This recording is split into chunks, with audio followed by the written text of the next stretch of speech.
Story 1. I like my grandma's last words. What a lovely party. She was 102 and a half at home, and the end was very near. Family and friends, including her cardiologist, a close friend of ours, were over for Christmas, and after dinner, Mom put Grandma to bed.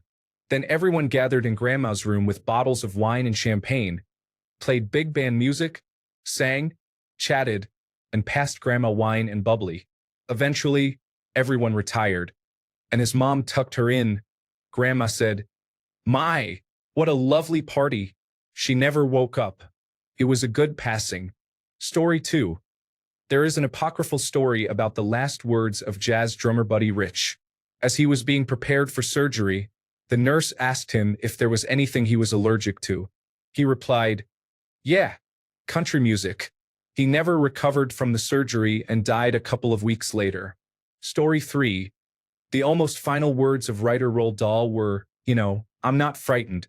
It's just that I will miss you all so much," to his family. After appearing to fall unconscious, the nurse then injected him with morphine to ease his passing, and he said his actual last words, "Ow, ouch." Story 4. On his deathbed, Spanish Prime Minister Ramon Maria Narvaez was asked to forgive his enemies, to which he replied, "I don't need to forgive my enemies. I have had them all shot." Story 5. I find Marie Antoinette's last words to be very tragic. On her way to the block, she accidentally trod on the executioner's foot and said, "Pardon me, sir. I did not mean to do it." Story 6. I am about to or I am going to die. Either expression is acceptable. Dominique Bouwers, 1628 to 1702. Priest, essayist, critic, and grammarian. Story 7. Jirkvit or Jarderota, Kongen har fad oss as vel, or in English, "There is fat around my heart. The king has fed us well," said by Tormod Kolber Narskald as he pulled an arrow out of his heart and saw fat on the arrowhead. Story 8. I'm going out now. I may be some time. Lawrence Oates on an Antarctic expedition, just before leaving the tent during a blizzard to sacrifice himself and give the other explorers a better chance at survival. Story 9. Not sure if it was his last words, but he was executed shortly later. Erwin von Witzleben, after being sentenced to death by the Nazis for an attempt to kill Hitler, said, "You can turn us over to the executioner. In 3 months, the outraged and tormented people will call you to account and drag you through the filth in the streets alive." He was hanged with a meat hook and a piano wire by Hitler's direct orders. Story 10. A 17-year-old Yugoslavian girl, Lepa Radic, was caught fighting the Nazis. As they hung a noose around her neck, they offered her a reprieve if she were to give up her co-conspirators. She responded by telling them she was not a traitor and that they would reveal themselves when they avenged her death. Story 11. My grandfather wasn't famous, but I was with him when he passed. His last words were, "Mary, I've missed you." And I tear up and am comforted every time I think of it. Mary was my grandmother's name. She passed about 15 years before him.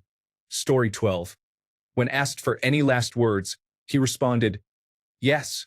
Hurry it up, you Hoosier bastard. I could kill a dozen men while you're screwing around." Story 13. Archimedes was doing some mathematics in the sand during the Battle of Syracuse in 212 before Christ, when a Roman soldier messed up his drawings. Archimedes' last words were, "Do not disturb my circles," before he was stabbed to death by the soldier.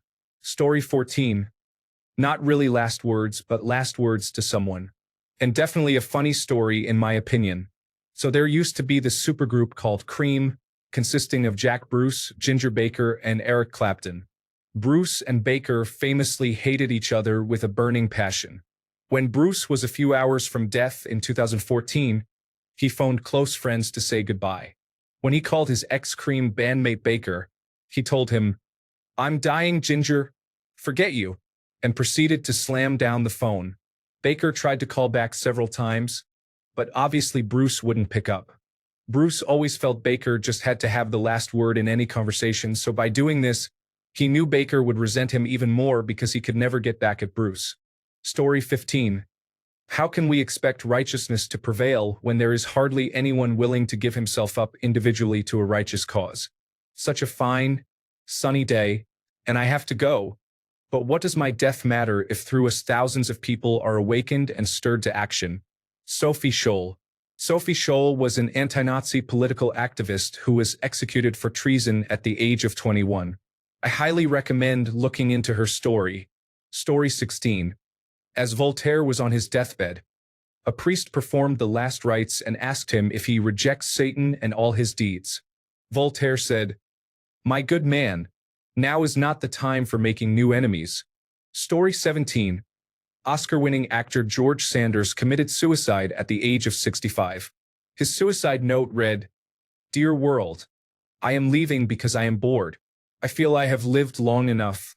I am leaving you with your worries in this sweet cesspool. Good luck." Story 18. Nero. Oh, what an artist dies in me. Augustus. I found Rome of clay, and I leave it to you marble. Have I played my part well in this farce of life? Julius Caesar. Et2. Brute. Story 19. Surprise me. Bob Hope. His wife asked him where he wanted to be buried. Forget you, you troublemaker. Richard Belzer in the most Detective John Munch response to anything ever. Story 20. The war is at its height. Wear my armor and beat my war drums. Do not announce my death. Admiral Yi Sun-sin, arguably one of the best military leaders in history, died during a battle and asked his son to make sure his fleet doesn't know he died so they won't lose morale. Story 21. How about this for a headline for tomorrow's paper? French fries. James French, convicted murderer before his execution by electric chair. Story 22. During the sinking of the Titanic, a person named Benjamin Guggenheim was offered a life jacket. He refused, saying, "No thank you.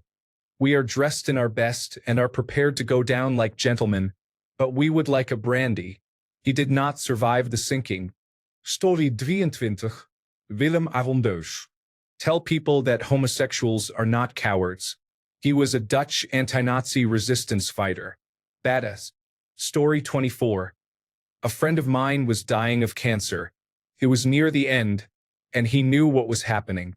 He woke up briefly and looked at the friends and family who had gathered to be with him. He weakly said, "Home, home." He smiled at everyone, then closed his eyes and died. Story 25. Had I so interfered on behalf of the rich, the powerful, the intelligent, the so-called great, or on behalf of any of their friends, either father, mother, sister, wife, or children, or any of that class, and suffered and sacrificed what I have in this interference, it would have been all right, and every man in this court would have deemed it an act worthy of reward rather than punishment. John Brown. Story 26. My aunt's last words. I swear, I could die right now and nobody would even care. She said that to her husband while sitting on the couch. Then her head dropped to her chest. Dead. The guy adored her. She was very sweet to many, and very unpleasant to many others. I learned to love her after growing up, though. Story 27. Henrik Ibsen. When his nurse assured a visitor that he was a little better, Ibsen spluttered his last words. On the contrary, he died the following day at 2:30 p.m. Story 28. I cannot remember the name of the man, but he was a murderer in America who was sentenced to death by gas and rather comically said, "Is this going to affect my asthma?" Story 29. I like Julius Caesar's last words. In the Shakespeare play he says, "Et2, Brute? Then fall, Caesar." The Et2, Brute part is based on what we historically think Caesar said, but he was thought to have said it in Greek, kai su, teknon, which translates to "and thou, child." However, kai su, teknon at that time was used colloquially to mean "you too, kid," in an insulting or condescending manner. So, it is possible that on being stabbed by his friend and ally and betrayed by his colleagues, Caesar was not lamenting and questioning this betrayal with a melancholy, "Even you, Brutus?" but more giving Brutus the middle finger. Story 30. The show Dead Like Me had an episode where Reapers had to sort people's last words on post-it notes. It's cute, and I think the majority were shit or fuck. Story 31. I can't remember the exact words, but it was between two pilots. They realized the plane was going down and started joking about it. That night, I listened to a bunch of people realizing their plane was going to crash. Most people were freaking out or screaming.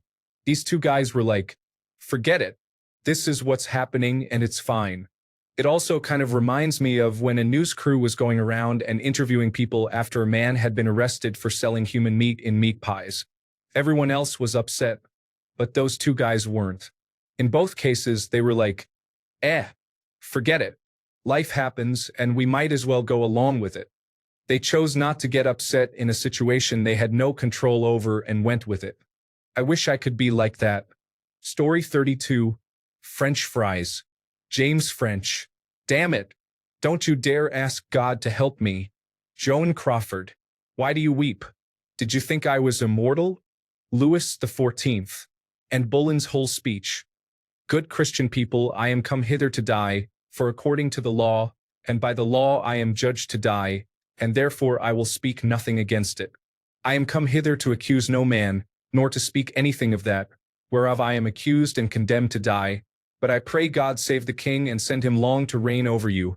For a gentler nor a more merciful prince was there never, and to me he was ever a good, a gentle and sovereign lord. And if any person will meddle of my cause, I require them to judge the best. And thus I take my leave of the world and of you all, and I heartily desire you all to pray for me. O Lord, have mercy on me. To God I commend my soul. To Jesus Christ I commend my soul. Lord Jesus, receive my soul. Story 33. Oleksandr Matsievsky was a Ukrainian sniper who was captured and executed by the Russian invaders in late December of 2022. He was standing in what would be his grave. He said, "Glory to Ukraine," and the Russians murdered him. Story 34. Now I am going alone. I grieve for your helplessness. But what is the use? Every torment I have inflicted, every sin I have committed, every wrong I have done, I carry the consequences with me. Strange that I came with nothing into the world, and now go away with this stupendous caravan of sin. Wherever I look, I see only God. I have greatly sinned, and I know not what torment awaits me. Emperor Aurangzeb of the Mughal Empire. Story 35. Tell people that homosexuals are not cowards. Willem Arondius, just before being executed by the Nazis after bombing the Amsterdam Public Records Office to hinder the Nazi German effort to identify Dutch Jews and others wanted by the secret police. Story 36. Well, if it must be so. Manuel de Falla, Spanish 19th century composer, battled what we now call asthma his whole life, and it finally got him in his early 60s. Always thought those were pretty impressive last words. Story 37. I know what could be the best last word. Probably 10 years ago, I saw a post on Facebook asking what people's first words were. One girl answered that her first word was, quote. Her last word needs to be, unquote. Story 38. Cannot believe Voltaire is not at the top. His response to a priest at his deathbed urging him to renounce Satan was, "Now is not the time for making new enemies." Story 39. This is Slobodan Praljak, a Croatian general who was undergoing trials after the Croatian Homeland War. He was sentenced to 20 years in prison, most of which he served. He had less than a year remaining at that point, if I am not mistaken. When they read out the conviction, he said, "Slobodan Praljak is not a war criminal. With contempt, I reject your conviction." And then he drank cyanide. That was it. Story 40. In a Silliman lecture, John von Neumann, who was dying at the time, wrote some of the most splendid sentences he wrote in all his life. He pointed out that there were good grounds merely in terms of electrical analysis to show that the mind, the brain itself, could not be working on a digital system. It did not have enough accuracy, or it did not have enough memory. And he wrote some classical sentences saying there is a statistical language in the brain, different from any other statistical language that we use. This is what we have to discover. I think we shall make some progress along the lines of looking for what kind of statistical language would work. Story 41. Hold up the train. Ammunition ship on fire in harbor, making for Pier 6 and will explode. Guess this will be my last message. Goodbye, boys. Patrick Vincent Vince Coleman, who instead of escaping, spent his last moments warning incoming trains to stop before reaching Halifax. His message caused the number 10 passenger train, maximum capacity of 300, although actual passengers at the time unknown, to be held up outside the blast zone. Story 42. Death is but a door. Time is but a window. I'll be back. Vigo, also known as Prince Vigo von Homburg-Duchendorf, Scourge of Carpathia, Sorrow of Moldavia, Vigo the Carpathian, Vigo the Cruel, Vigo the Torturer, Vigo the Despised, Vigo the Unholy. Story 43. Dear me, I think I'm becoming a god. Roman Emperor Vespasian, and his son Titus, who left an intriguing mystery with, I have but one regret, and then died without saying it. Story 44. The battle is at its height. Beat my war drums. Do not announce my death. Admiral E. Sun Sin, upon being hit with an arquebus during the last naval battle of the Imjin War, instructed this. His son and nephew wore his armor and continued fighting the battle as if they were him, rescuing the Chinese admiral who got himself in trouble. Upon learning of Yi's death, the Chinese admiral supposedly threw himself onto the deck 3 times, saying that Yi had saved him even after his own death. The martial lord of loyalty indeed. Story 45. I'm alive. One of the most famous writers in Finnish literary history was Aleksis Kivi. He died in 1872. In those times, the sauna was a place where people were born and where deceased people were carried to wash the body and wait to be transferred to the graveyard. He was supposed to be dead and was lying on the sauna floor. His brother came and kicked the body to be sure. Aleksis woke and said, I'm alive, and died. Story 46. My daddy hadn't spoken in almost 2 days. As the priest was standing over him, giving him the last rites, the priest was getting wordy and slightly dramatic. Without opening his eyes, my daddy said, Jesus Christ, enough already, a badass from beginning to end. My sister and I were silently laughing so hard we were crying.